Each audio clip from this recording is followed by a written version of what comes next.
Assalamualaikum warahmatullahi wabarakatuh. Selamat siang Bapak Guru dan teman-teman lainnya yang berbahagia. Pertama-tama marilah kita panjatkan puji syukur kepada Allah Subhanahu wa Ta'ala karena telah memberikan kita kesehatan dan kesempatan sehingga kita bisa hadir di ruangan Zoom pada siang hari ini. Hello everyone, perkenalkan kami dari kelompok 3. Izinkan kami untuk mempresentasikan hasil diskusi kami pada beberapa hari ini.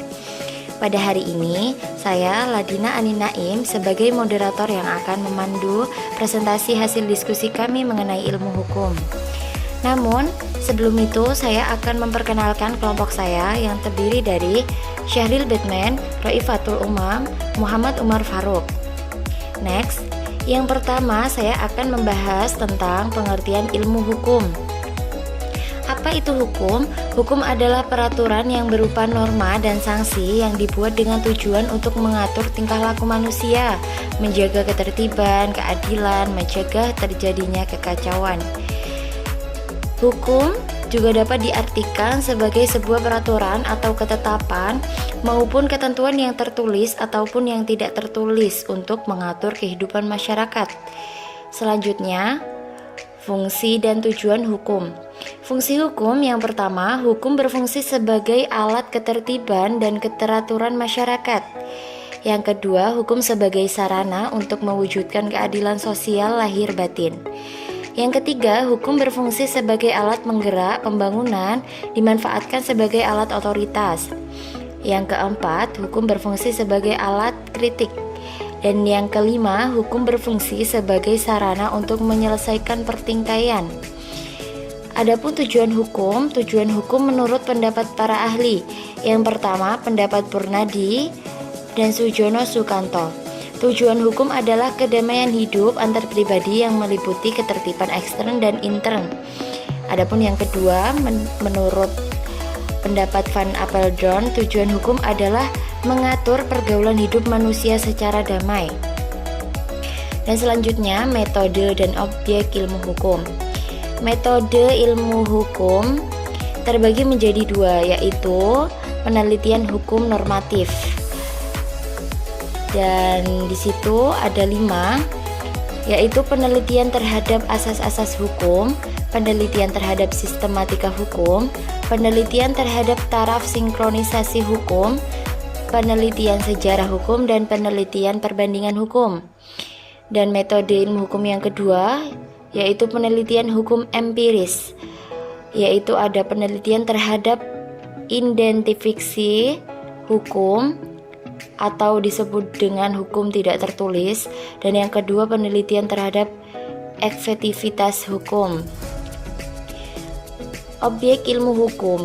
Jenis objek hukum berdasarkan pasal 503 sampai 504 KUHP dapat terbagi menjadi dua, yaitu yang pertama benda bergerak dan yang kedua benda tidak bergerak. Hukum lahir dari gejala kemasyarakatan.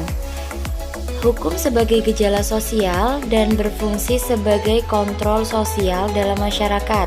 Karena dengan adanya hukum di lingkungan masyarakat, maka setiap anggota masyarakat akan berhati-hati karena apabila melanggar atau berbuat suatu hal yang merugikan lingkungan, maka akan diberikan sanksi yang membuatnya. Selanjutnya, kedudukan manusia sebagai pribadi dan sebagai anggota masyarakat. Nah, kedudukan manusia sebagai pribadi, sebagai individu, manusia tidak mungkin tidak mempunyai kepentingan sama sekali. Kepentingan pribadi tersebut melekat pada diri manusia sendiri. Dan yang kedua, kedudukan manusia sebagai masyarakat. Manusia merupakan makhluk yang bermasyarakat. Selain itu juga manusia juga diberkahi dengan akal pikiran yang dapat berkembang dan dapat dikembangkan. Manusia sebagai makhluk sosial atau manusia adalah zoon politiken. Demikian Aristoteles mengatakannya, yang artinya manusia adalah makhluk yang selalu ingin hidup bersama-sama atau berkelompok. Dan selanjutnya, bentuk-bentuk masyarakat menurut hubungan yang diciptakan, sifat pembentukannya. Masyarakat hukum yang tertuju pada hubungan yang diciptakan anggotanya dibedakan atas 2 macam. Yang pertama masyarakat paguyuban, dan yang kedua masyarakat Palembayan. Selanjutnya, hubungan individu, kekeluargaan, tingkat kebudayaan, masyarakat, dan hukum. Yang pertama, kepentingan umum atau public interest sering disebut juga sebagai kepentingan yang utama, biasanya menyangkut kepentingan negara dalam menjalankan fungsinya. Dan yang kedua, kepentingan masyarakat atau social interest, berhubungan dengan kepentingan masyarakat luas, misalnya kepentingan jaminan terhadap masyarakat. Dan yang ketiga, kepentingan pribadi atau private interest. Kepentingan pribadi dibagi menjadi tiga, yakni kepentingan bagi diri sendiri, kepentingan terhadap hubungan, serta kepentingan yang meliputi harta benda. Nah, sekian yang dapat kami sampaikan dari kelompok 3. Jika ada kesalahan dan kekurangan mohon maaf.